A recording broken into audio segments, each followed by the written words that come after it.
It's around 9:30 on Friday evening, and a car suddenly veers onto a bike lane on Tel Aviv's beachside promenade.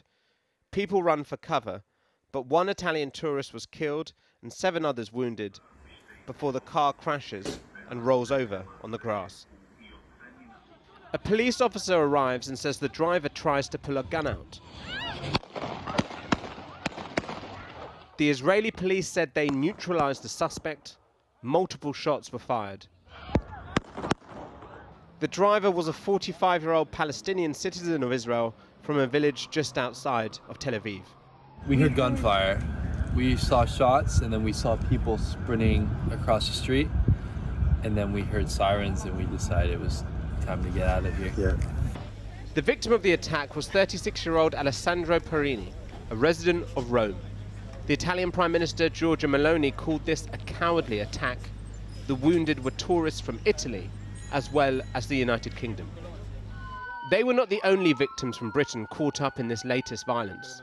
Earlier on Friday, 2 British-Israeli sisters were shot dead in their car in the occupied West Bank, close to an Israeli settlement.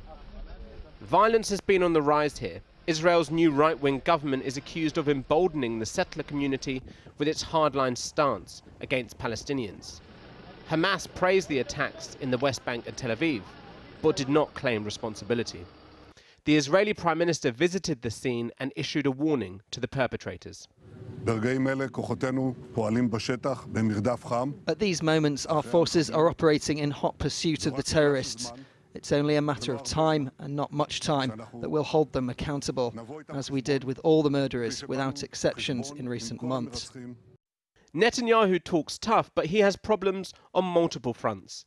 He appeared alongside Defence Minister Yoav Gallant, whom he fined last month, but then kept in post. That was after Gallant spoke out against Netanyahu's judicial reforms, which have seen demonstrations since the start of the year, and with more this evening in Tel Aviv. Thousands of protesters undimmed by yesterday's violence. Netanyahu has ordered the police and military to bolster their forces, but in recent weeks, even reservists have not reported for duty in protest at the reforms. This escalating violence began on Wednesday when for 2 nights in a row, Israeli police raided the al-Aqsa mosque in Jerusalem, the 3rd holiest site in Islam.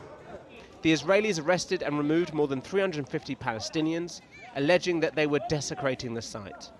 The Palestinians said they were beaten, with images of the raid angering the Arab world.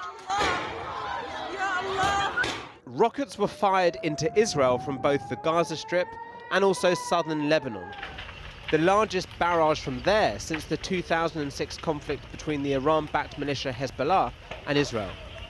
The Israelis retaliated on Friday by striking what they say were Hamas targets in both regions. No casualties were reported on either side. It seems like all parties aren't looking for all-out conflict. With Ramadan and Passover coinciding, an Israeli spokesman said, "Quiet will be answered with quiet." Yet the attacks in the West Bank and Tel Aviv show how the ever-simmering tensions can easily lead to tragedy, and with it, yet more violence.